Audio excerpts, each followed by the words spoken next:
when you're thinking about a goal, New Year's resolutions, that can be seen as a goal, right? You're resolving to change something in your life, to accomplish something. So usually when we set one of those goals, we say, okay, a year from now, I want to be doing that. A mission or a purpose is about something bigger than your lifetime, something that's going to actually take you longer than you have to accomplish. However, figuring out that purpose can actually help you provide that motivation for your lifetime. Hey everyone, welcome back to the Walk to Wealth podcast. If you're tuning in on YouTube or any of the podcast directories, make sure to do yourself one teeny tiny little favor and make sure to give us a follow, because I don't want you to miss out on any of the amazing guests we got coming on this year. Without further ado, let's get right into this one. Brandi, for anyone who hasn't had the opportunity, the pleasure to get to meet you, to get to know you, tell us your elevator pitch. Who are you and what do you do? Awesome. Well, again, thanks so much for having me today, John. I am Brandi Lauve. I'm the executive director for KW Kids Can, or KWKC as we affectionately call it. And this is a nonprofit for young adults. It helps them let go of limiting beliefs, take action, and live a big life. And so I get to lead that wonderful organization and also have a full-time job as a wife and mother of 3, and super excited to be here today. Amazing. And Brandi, so I'm not sure if you heard the episode yet, but I did a little mini series on how a billionaire stole my shoe and I made $10,000. And long story short, Gary Keller, he used my shoes as an example back in 2022. And then I won the KW, the QL scholarship twice. So I did a little series on it. So people are a little bit familiar as to the quantum leap and a little bit of what it is and the whole thing. But before you got involved with QL, take us back in the time machine a little bit. Like, what was little Brandi like growing up? Well, I love that. When I think back at little Brandi and what she was into and what she was like, I think of 2 things that really impacted me very early on in my life. Number one, I was a chubby child. I was a little girl who loved playing in her room and had a great big imagination. And I grew up in a family that was very focused on health, good, hardworking parents. And in that, I had a lot of struggles with really loving myself first and figuring out kind of who I wanted to be and where I was going. And the second thing that I would say really impacted me as a young girl was that my family decided to move about midway through my childhood and become entrepreneurs, own their own business. And my dad quit his day job, so to speak, and we moved out to the country to own a small store and cafe that my parents would run together. And so that was my first real experience learning about entrepreneurship and learning about having your own business. That's exciting. So let's dive deeper a little bit before we get into the conversation. Yeah. So you moved across the country with your parents, right? And were you involved in like the coffee shop as well? Like, were you, handing out, little coffees and stuff like that? Were you like waiting tables a little bit and cleaning up? Like, what was that like? You're exactly right, John. Like, I remember from the very beginning at 8 years old, like I was kind of enamored by it. I wanted to be a part of that atmosphere. I enjoyed people. I was kind of always looking for that belonging, and my mom allowed me to work at the cafe. And when I say cafe, this was definitely deep in the heart of Texas. And they sold like catfish, hamburgers, definitely like a little small town cafe. And I would wait tables. I would, earn tips. And a lot of times my mom would pay me about $10 for a full Saturday of work. So I learned to work and have jobs really early on. That's amazing. So you started that growing up pretty early on. You said 8 years old. So you started pretty early in like getting immersed in that world. And so let me ask you, as you started growing up, as you started going through middle school and high school, did you have like little entrepreneurial endeavors in school, or was it just a cafe with your family?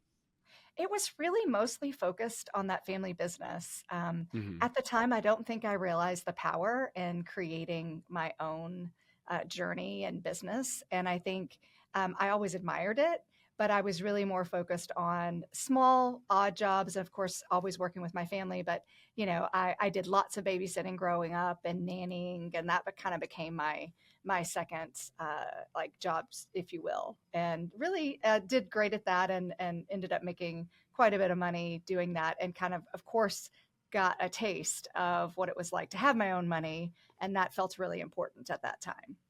Yeah, and that's amazing. Um, what I'm getting from this is that you probably had quite a bit of patience because you're dealing at a cafe, and I worked at a restaurant, so it's like there's a lot of different personalities of people that walk into a cafe or a restaurant of some sort, and you have to figure out like how to You manage, I guess, or do. deal with all these different personalities, especially when some people are cranky. And then on the other side, you're dealing with kids. So Yeah. on both ends of the stick, you were dealing with a whole lot of energies and a whole lot of different personalities.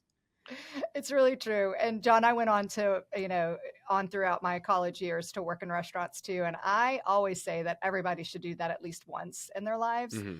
to understand working, what that's really like to work with people.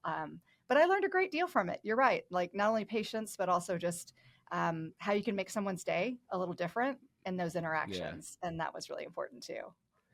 Let me ask you about the restaurant because I know for me personally, I think it's one of the best opportunities for people who don't know whether they're entrepreneurs or not, need a job or don't know have an internship, whatever it may be. It's like if you just need to make some quick money and some good money, if you find a good restaurant to work at, it's a bunch of work.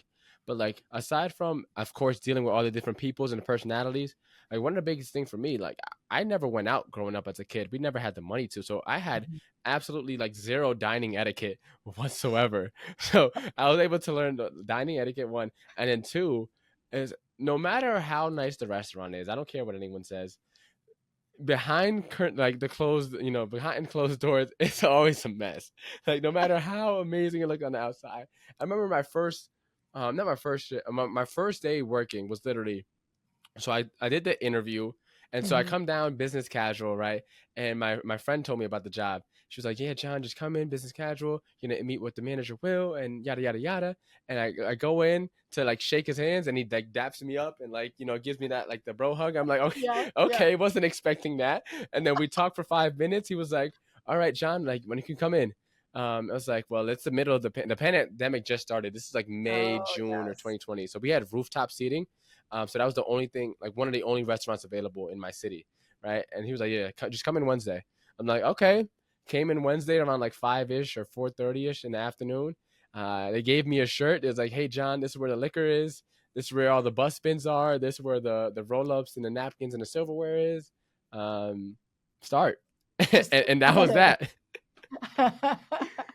Oh, I had that experience, and I also was fortunate to work at a restaurant that really had a system for how their employees got started and and the wait staff, and that was incredible too. But you're right, no Yeah. matter what it is, what goes on behind the scenes is a lot more hectic and crazy than what you get to see at the front of the restaurant. And I kind of like that. I thrive on that sort of energy, Yeah. and that to me isn't scary. It's more just like how can you come up with those quick rapid fire solutions in the moment that are going to make the Hmm. customers and clients the most happy. So yeah, I kind of looked at it as that challenge, and it was mostly fun every night. So Yeah. yeah, It was yeah, hectic, but at the end of after a long shift, it's always like we made it through another day. We survived. right. So it was always fun. So you said you were doing That's that great. while you were in college. So on when you weren't at the restaurant, what was college, Brandy? Like, were you studying for business? Did you always have a heart for giving back to the youth? Like, where did that start? Actually, I was a theater major. I had, Wow. Okay. I mentioned that Brandy was very creative, that had a, active imagination. I was always loving having that opportunity to walk in someone else's shoes. So being in theater allowed me that opportunity to do that, and so I carried that through all the way through college. And while I loved theater, I kind of figured out afterwards, like, this isn't going to be a way I'm going to make a living per se. I'm going to need Yeah. to do something else with this. I still enjoy theater today, but I really don't do very many shows. So I would say that really my walk on this journey to becoming more wealth focused, abundant focused, So really began with Keller Williams. And once I moved to Austin and started with headquarters of KWRI. that's amazing. I just want to like dial it back really quickly Yeah, yeah. because I actually did monologue back in like fourth or Did fifth grade. you? I actually have my trophies over here. Oh, I won 2 first place trophies. I did monologue for my church. And that's for me, the only thing I could remember getting from it is that I had a good memory because I just knew how to remember the lines. And that's then on top cool. of that, getting in front of people, and especially getting in front of people with a costume on or like when you're Yes. acting out a character, it takes a certain level of just like not caring what other people think about you. Because Yes. I, especially because Yes. for me, a lot of the monologues and stuff that I was doing were biblical, right? So it's like Yeah. I always had to dress up in like some old tattered robe or something like that and have like a basket of fruit or bread or something.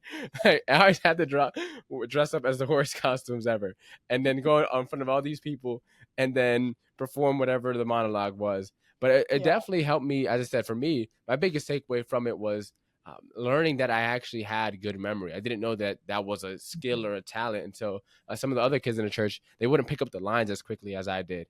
I was like, oh, I'm actually like good at memorizing things. I would just read the lines over and over. And after like 10, 15 times, like I had the whole script memorized. I could memorize like a page pretty fast.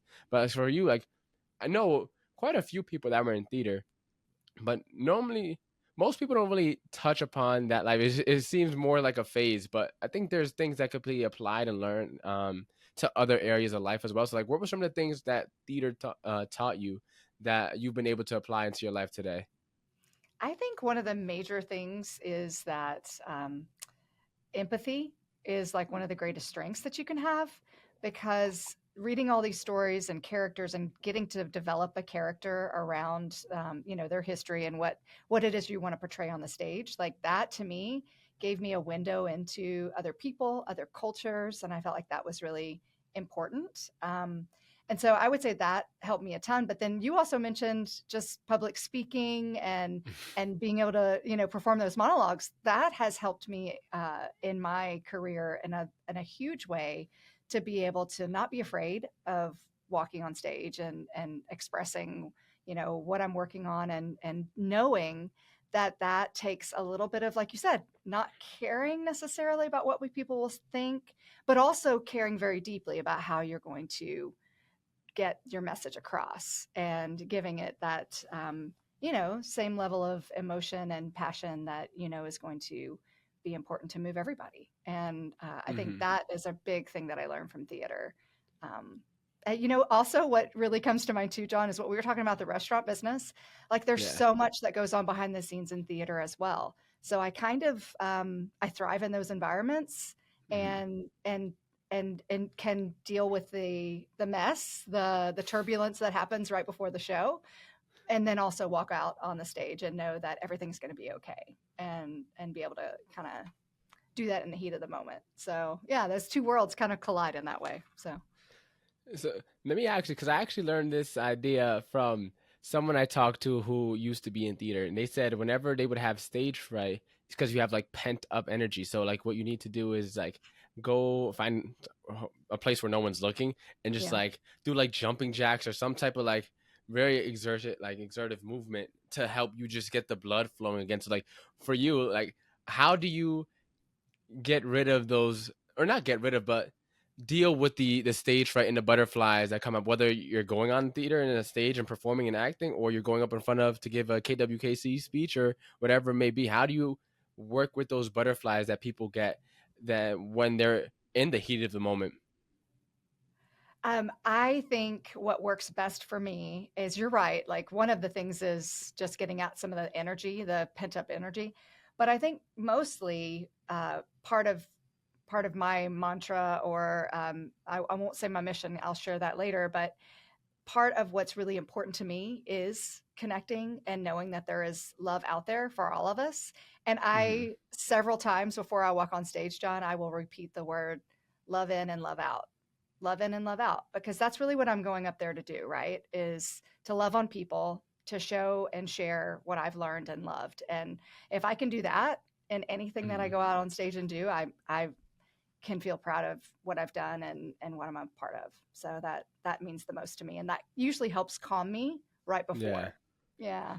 I love that perspective. Another good one I've heard is that sometimes if you're worried too much about the audience, is because you're worried about how you look instead Mm, of the yeah, value that you can provide to you the can audience. provide.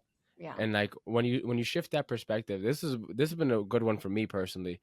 It's like when you worry about like, or how much value can I add to these people instead of how they're looking at me, it takes the focus from you and puts it on the people listening and watching. And it doesn't take away all the nerves. Like I still get butterflies even when I go up to Yeah. speak, but it definitely helps me get through them, especially in the beginning when the nerves are at its highest. Once I get flowing, I'm good. Like Oh, yeah. it's just Yeah. getting the ball rolling. There's Yeah. all the nerves and like starting. It's like football for me. Like I could be in the game, but the game doesn't start when the whistle blows. The game starts when the pads crunch. That Yeah. first hit, that's when the game That's when officially you is feel live. it. And then Yeah. after Yeah. that, everything else pretty goes pretty smoothly. And I Well, kind of want to ask you before we continue back with the yeah. story, Yeah. right? Yeah. That's Um, great.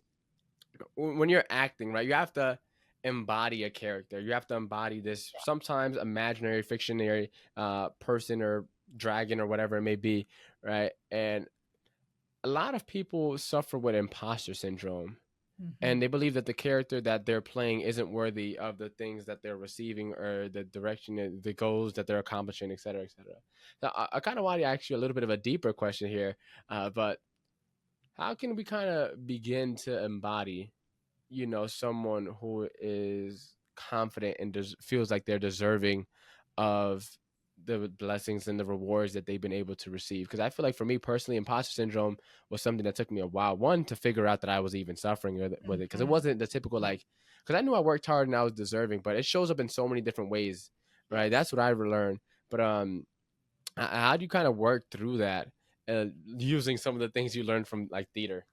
I think that is one of the reasons why I enjoyed theater so much in the beginning was that it allowed me Yeah. to step in and be that other person and kind of take on, like you said, like you take it on and you're no longer yourself. So you're up there on Hmm. that stage and you're not being you, you're being that character. And I think there is part of that that can happen in your life too, like as a way of getting through imposter syndrome, but also just I think finding out how to love yourself, how to accept yourself and the imperfections that you bring, because Yeah. many times that imposter syndrome is hiding there because yes, we can know that we work hard, but then there's also this like, well, why would people want to listen to me or value what I have? And so until you dig into that and figure that out, I feel like that turns helped me turn a corner when I felt like I was able to get through that and learn to love what it was that was truly my own gifts that Yeah. release some of that imposter syndrome. But I still get nervous. I still get those feelings like, am I worthy of moving to this next step or getting to do this next thing? And you keep going and you keep talking to yourself and recognizing how it is that you're feeling about it too is really important. Yeah, no, 100%. Where would you say that kind of that personal development kind of started kicking in and growing? Because you mentioned too in the beginning that little Brandy, this is the first thing you mentioned actually was that little Brandy didn't really love herself that much. So it's like, Mhm. did you kind of resolve that through the theater and the acting, or did that come in later into play? I think that theater and acting in many ways when I started that was a way to get away, but then it allowed me to see the like just the different characters and the different lives that are out there, and that was Yeah. beautiful. But I think really my journey with uh, personal growth, a focus on just being the best version of myself started really early. Like I didn't realize that was different than some. Yeah. But I had this like need. I was like, I just want to do more. I want to see what else is out there. I want to see and understand myself so that I can grow and so that I can become the best version of myself. And I couldn't put it in those words until really much later on in life. But I would say that it was always kind of there. It was just like a little, a little bit of, I wouldn't even call it competition. It was curiosity about Hmm. who I was and where I was going always. And then that has led me to really get into the space that I'm into now and kind of incredible to look back and see that and Yeah. realize that it was different because I realize in talking to people now it's like that's not number one on some people's minds, and Hmm. that's okay. That's different for all of us. but it definitely is something that stays with me. So No, that's amazing. To continue on, right? So you mentioned from theater, right? You ended up moving to Austin, you said, to work at the mhm. KW headquarters. So what was that experience like? How long ago was that? Because I know KW it was pretty recently. Around what, the 70s it was created, right? If not, was it the 80s? It was late 80s Late and 80s, right? And late then 80s and it didn't come up to Connecticut for a little bit. So yeah, Austin yeah, was like the heart of like KW. yes, So yes. what was it like moving to like the headquarters of where it all began? And I had moved to Austin in like early 2000. I think even 1999, I believe is when I moved to Austin, and worked a few other positions and actually got into event planning. And that's how I found out about Keller Williams headquarters. I was told to come and interview, and that was a really cool experience actually because that was the first really intense interview process I'd ever been on. And Keller Williams definitely takes it seriously when they're hiring new people. And what that really means is that it was a chance for them to get to know you and you to get to know yourself. And you know how much I love that, right? So that was Yeah. just one of those things that I was hooked as soon as they were having me go through these different interviews and personality assessments. I love all of that. And it really connected me to the company and to, what the position was, yes, but also what growth I could have coming here. And so that really meant a lot to me. And that was in 2005, 2005. Wow. Yeah. That's Yeah. amazing. So, for anyone that isn't familiar, so in Keller Williams, we focus on the DISC personality test, and it's like direct. Then there's like social, which is like I, but I forget what the actual word for I is. I just know it's like someone who's very outgoing, social, extroverted. Then there's Yeah. S for secure, people who are like the designated driver, the group Right. parent, right? The friend in the group that's like the mom or the dad, right? The people like super caring, nurturing, empathetic. And then there's the C's, which are people who are like super analytical and just Correct. very like number crunchers and data crunchers. Right? And I'm a high I, high D. I virtually Mhm. have no S. It's like non-existent. And then my C, there's a little bit on my test. So if I were to guess, I'm gonna assume you may be a high S, high I. I'm a high I, yes. And Okay. depending on when I've taken the test, I was a I and a little bit of D, or a high I SC, very low, but still somewhat there. So Yeah. that is one test, John, but they actually do a new assessment too. We won't get into it here, but this is something that they work at in order to get to know people. So they have an even longer assessment that they also get you to take. And it's another way again for them to get to know you. So yeah. Jeez, that's amazing. So you got started with KW, and Yep. then when did KWKC? So I actually don't really know the origin of Okay. KWKC or how it all Yeah. started. So how did you start getting involved with that? How did KWKC come together? Where did that begin? So I worked for KWRI on their events team and put together many of the corporate events that they do. And I did that for a number of years, like 12 years. Wow. And really, like I said, I enjoy a fast-paced life. You can probably see how event planning and working in a restaurant could be similar, right? And after about 12, it was really 2015, I think, when Gary had this idea to start this nonprofit that was really going to release his material, Quantum Leap, to younger people. And this kind of came from the start of another nonprofit that's in Keller Williams called KW Cares, and that Hmm. is for taking care of agents in their time of need if there's a disaster or some major health concern. And with KW Kids Can or KWKC, this started because many people went through Quantum Leap as he was recruiting new agents and new leaders into the company. And he would take them through Quantum Leap and basically get to know them, help them know themselves. And then that relationship became a business partnership as well. And so that was really cool. And every time or many times, those people would say to him, gosh, I just wish we'd had this conversation earlier in my life. This really helped me see a lot of why this is important to me and where I want to go. And I'm so glad to be in business with you. And so that opportunity, and him hearing that over and over again, was one of the opportunities that we could take this nonprofit and really support young adults through the mindset that is a big piece of Quantum Leap, and then also giving tools to be successful and figure out what it is that your purpose is, and then how to go out and get it. Always thinking about too having a wealthy and abundant life. So that's really the impetus and the reasons behind why the organization was started, but also it's the material that it's all centered around. So everything that we Yeah. do has to do with those topics. So I think a great question to kind of like start things off now that we're getting into like the good Yeah. stuff, right? It's like, what is a quantum leap? I think that's the biggest misconception that people have with the word quantum. Some people think it's like some huge, massive, thing. Other people think like quantum physics and think like super like cellular, whatever, whatever. Like, so what is a quantum leap?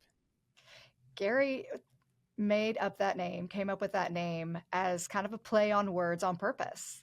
Mm-hmm. Many people do think it's like this really huge leap and this big, massive change you're going to make in your life all at once. But actually, a quantum leap is a small, important next step that will make positive change for who you want to become. So if you Mm-hmm. think of it in this, most smallest amount of change possible that can still create change is how you truly make change happen.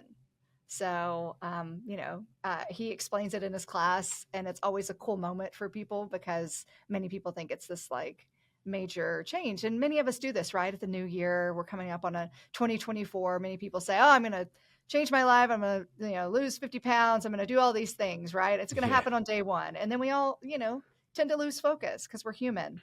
And this is about how do you put in those really intentional Mm-hmm. decisions, right? For the long term for your future. Yeah, and then the last kind of question I wanted to ask you, just so the people listening are kind of all on the same page, is what is the difference between a purpose and a goal? Yes, a purpose and a goal. So when you're thinking about a goal, many, like I mentioned, New Year's resolutions, that can be seen as a goal, right? You're resolving to change something in your life. You want to hit something. You want to accomplish something. That can be determined by a certain amount of time that passes, right? Whether or not you hit it. So usually when we set one of those goals, we say, okay, a year from now, I want to be doing that.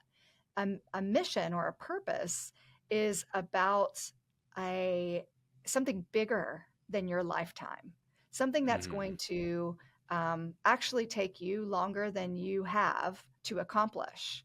However, if you stay on the path, it's actually what provides you the motivation to hit goals that are in alignment with what you believe your purpose is. So figuring out that purpose can actually help you really uh, connect with your goals on a deeper level and provide that motivation for your lifetime.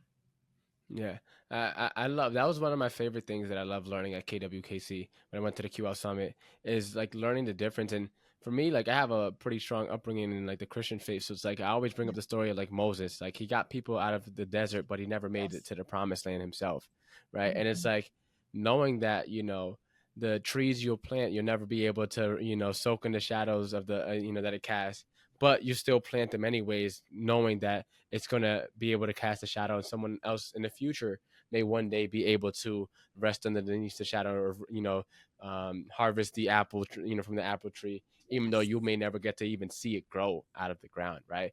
And it's having that thing that's bigger than you, that transcends you, that allows you to tap in when you're tapped out, right? And it allows you to keep on going. And so that was probably like one of the most game changing things I've learned. So now that we're kind of all on the same page in terms of like goals, purpose, what a quantum leap is, now let's talk about like your story with quantum leap and everything. So, how did you end up getting involved, and what has been the biggest impact that it's had for you personally?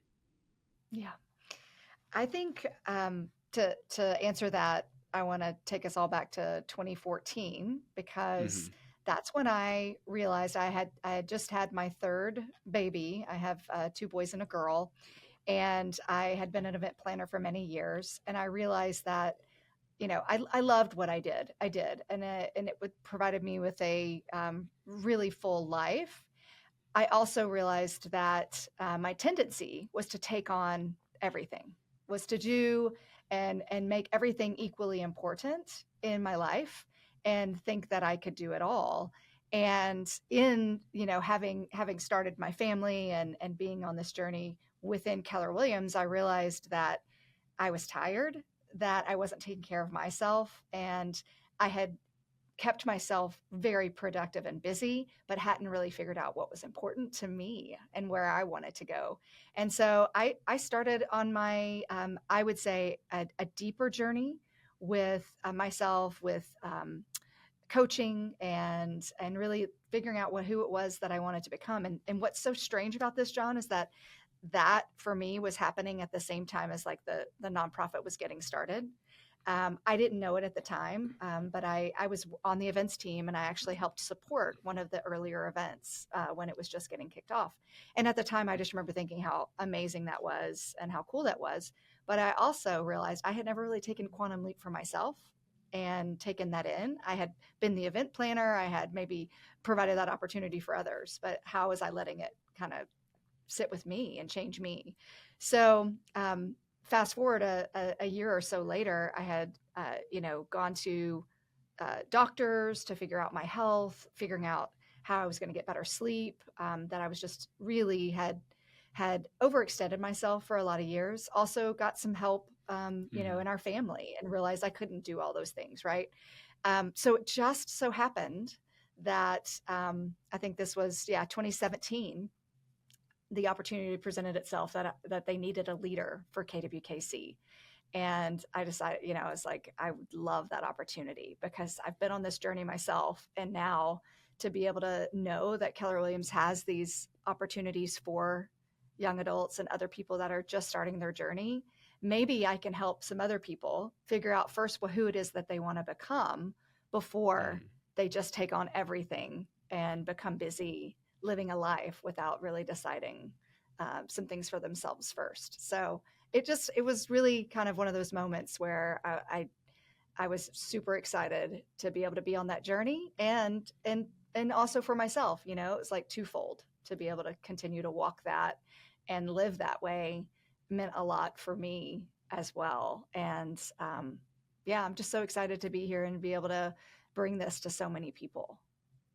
Yeah, it's one of those things where I feel like for me, you mentioned like doing life before, or figuring out what you want in life before it starts getting busy. And for me, the pandemic, it was like every day was the same day for like almost like 6 months leading up to me getting licensed.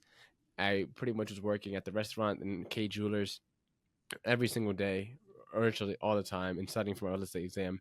And I was working like 70-hour days. And because of the pandemic, there's literally nothing to do besides work and stay home. And so it was just like every day was just like almost me living in like, so there's a lot of my story just kind of feels like blurred and meshed together. And then by the time the pandemic came out, I was already licensed. I was doing all these things. I was juggling all these different, entrepreneurial endeavors. And it was just like life was slipping by me without me really realizing or me really being able to do anything. And from Quantum Leap, I was able to, from there, a couple months later, I got the access to the 6 sessions of coaching. My first session of the coaching, and pretty much the guy who's coaching me, his name is Mark Dilworth. He is over in Mm-hmm. Florida. He was like, "Yeah, John, it seems like real estate isn't like really what you want to do anymore." And I was like, "Yeah, no." And around that time, this is September of last year in 2022, and I joined the Mark King and Rebecca Rose Wealth Building 2.0 call, Yes. and I hopped on the call and Rebecca was talking about this book called The Purpose Factor. And then I read that book. I was like, oh, this is like super eye opening. Then I started realizing, all right, I'm gonna stop focusing on real estate. Let me focus on building this. At that time I was teaching social media. This before I started teaching Mhm. AI. So I started stopping Snare Media, and then from there, um, after my first client, I was gonna offer content creation services. I was like, yeah, scrap this idea. I don't want to create content for people that I do not like it at all. And then in December, I found out about this concept called Ikigai, and it's a Japanese concept for finding your purpose.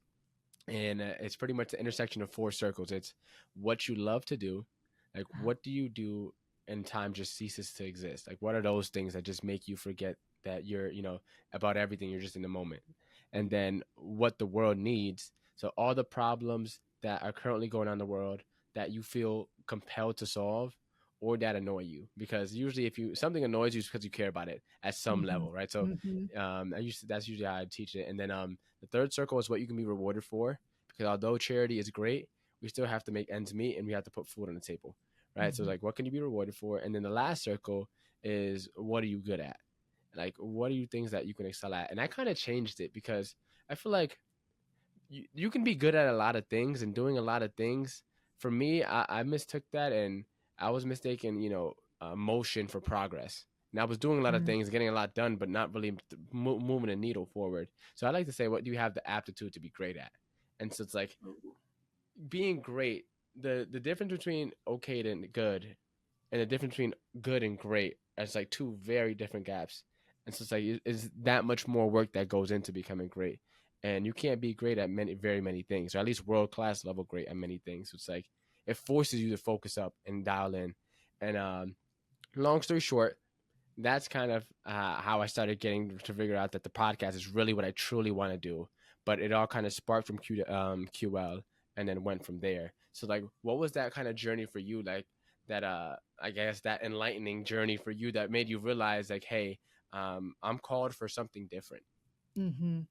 And I think it was that realizing that I didn't know who I was in that moment with working in event planning and then figuring out like, okay, this isn't where I want to. This has gotten me to this point, right? But this isn't where I want to stay, and this is where I think my journey continues. And I think it was finding this opportunity with KDB Kids Can and being able to see like this would give me the opportunity to connect on a deeper level with people, which is a very big part of my passion. But also that personal growth, right? It keeps coming back from little Brandi to now that focus on that. And I truly believe happiness happens on the way to fulfillment, like that Hmm. fulfilling and becoming I say best version of yourself. You say being great, like, right? Like becoming the best version that we can be of ourselves is truly what's going to bring us happiness and fulfillment and satisfaction in our lives. And so being able to do that every day and have that opportunity to lead this made that feel like that on moment for me, where going through Quantum Leap for the first time and really seeing it is like, how am I embodying this and how can I think about this for myself and change me first was really, really powerful and really made a difference. Yeah, that's amazing. So what did you come to the conclusion to? Like, what is? I know you alluded to it earlier in the conversation. So, what is, at least for now, like, what is your mission statement? My mission is to positively impact others through my focus on personal growth in my speaking, mentoring, and living. And I think that, in itself helps me see the bigger picture of why it is what I do. Hmm. Um, I didn't realize that, having a focus on personal growth, I didn't realize that was that unusual until like I was having this conversation with my husband actually, and this was a long time ago, and I was like, well, I just want to know what I'm going to do this year to become better, and he was like, oh, okay, and I was like, you mean you don't think about that like all the time? And he was like, no, I mean, I think about how I'm just going to in this moment do something better, but I don't really think of it as myself being a better human. And I was like, wow, okay. Hmm. So that, it just put a different spin on it for me and made me realize that this was really something that I wanted to go after and continue on that journey of. Yeah. So let me ask you this: like, for the people that are currently like at a crossroad, or people that are lost, right? Mhm. Especially for those who are lost and young, right? Because there's always, at least I feel like in the Western society, it's like we're kind of forced into like it's like this. I don't know what they call it, like a dilemma or whatever, but it's like Mhm. you spend all your childhood trying to be an adult and all your adulthood trying to go back to being a child. And so you rush into adulthood only to wish you were back where you once were. And it's like we're kind of expected to kind of have it all figured out, right? By a certain age. It's just like when it comes to purpose, I feel like a lot of people tend to shy away from it. One, because they don't want to box themselves in, but two, also because it's like it could be very daunting and very scary to think about, like, why am I here on this Mhm. planet? And it's like such a simple question, yet so many people shy away from it because of how deep it can get. And like you get very existential very, very quickly when you start asking yourself questions. And so it's like for those that are, currently at a crossroad or kind of feel lost or need some directions, like um, how could one begin to kind of find their purpose? What would you recommend or what would you suggest? I think there's a couple of different things I would suggest. Anything that truly has brought you joy as a young child, like thinking back on those things and exploring that a little further if you've gotten away from it, I think is key. I would also say like going through a mission statement exercise and really journaling and writing down your thoughts is just so powerful. And I think many of us don't spend that time. I mean, you're right. I feel like in this country, at least we put a lot of focus on, well, what do you want to do? What do you want to be? Right. We talk Yeah. about like, oh, what kind of job are you going to get? And so we hear that from an early age from our grandparents, our parents, and you don't really think first about like, well, what do I really love? What do I enjoy? What is it that inspires me? And I think having a framework for that was really important to me because I didn't know how to ask myself those questions. At the risk of, it's like I would love it. We have a free resource on our website that anybody can download. And it's the mission statement exercise. So if you don't have something already that to take you through those questions, that's a great place to start. And it'll just get you thinking about what it is that you're passionate about, but also your talents, things that you could be really great at if you really put your time and energy into those things so that you could be the best version of yourself in those things that you already love. Yeah, no, I love that. And like the mission statement framework, that's exactly how I created mine. So I definitely recommend it to anyone listening right now. And you mentioned too something about that. Usually, sometimes it's what we enjoyed doing as a kid is what we're Mm-hmm. actually truly called to do. I feel like one of the biggest realizations I've come to, and you kind of brought it, to the top of my mind now, is that life is more about uncovering than it is about finding, because all the answers are already within. Mm-hmm. And realizing that the answers aren't outside of us, it's inside of us, I think it has helped me like progress, at least mentally, pretty quickly. And Right. I didn't realize that, but after you said that, kind of I found the words to kind of articulate it a little bit when you brought that up. I love that. And if you think about it, that's like um, such an important piece for us to listen to that, like to Hmm. pay attention to that voice. And there's many things that can happen, as we grow up in this world to that the noise that you have to kind of like let go of and get past and work through in order to be able to hear the inner knowing that is that true uncovering of who it is that you were meant to be. And I feel like I think sometimes that happens too as we get some perspective when we get a little bit older and we look back and we go, okay, how can I look back and uncover what's already there and unravel some of the stuff that's built up around me Hmm. or within me, so that I can get to the true joy, so I can get to that true connecting again and become my authentic self. So at least for me, that happened a little bit later in life, and I'm just so grateful that it actually took the time and listened. So that has been uh, just a great part of my personal journey, and I highly recommend the mission statement exercise and journaling as a part of that too. Amazing. So, Brandy, it's been an amazing conversation. Where can we connect with you at? Where can we find out more about what you have going on? And where can we find this mission statement, framework or sheet that you just mentioned?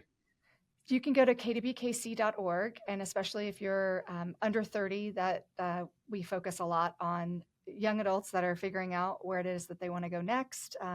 But the tool is free. You can go to our resources page and download that. You also can get a free download of how to crush your goals with another framework that we call the GPS. So two simple resources that you can connect and easily download, and find us there. But also check us out if you know a young adult or you are one and you want to also be a part of Quantum Leap, like and learn a little bit more about that event. You can take those classes for free, and they're held at different points around the country. So some of them are even online, so you can take part in any of that content if you're under 30.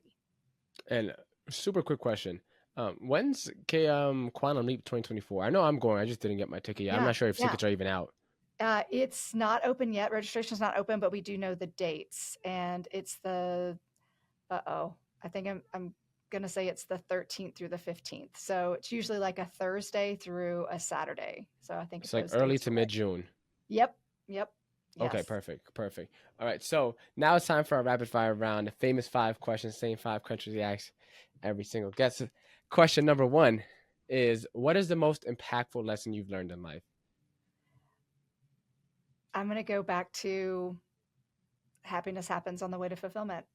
That it's all about the journey, and that you're not there yet, and you never will be. It's find your happiness. Yeah.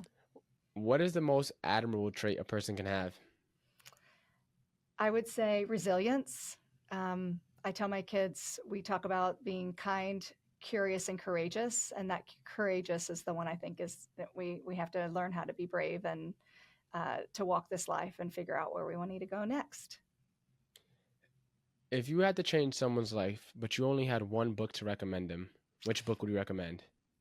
I'm gonna have to go with Brene Brown, The Gifts of Imperfection. It changed my life and helped me.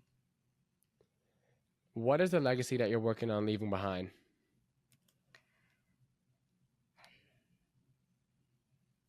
I think the most important thing we can do is see that we're all together in this, and that what we build today, we may not be here to see the effects of it later, but that it's so important for us to continue to build and to create a better world for those who come after us.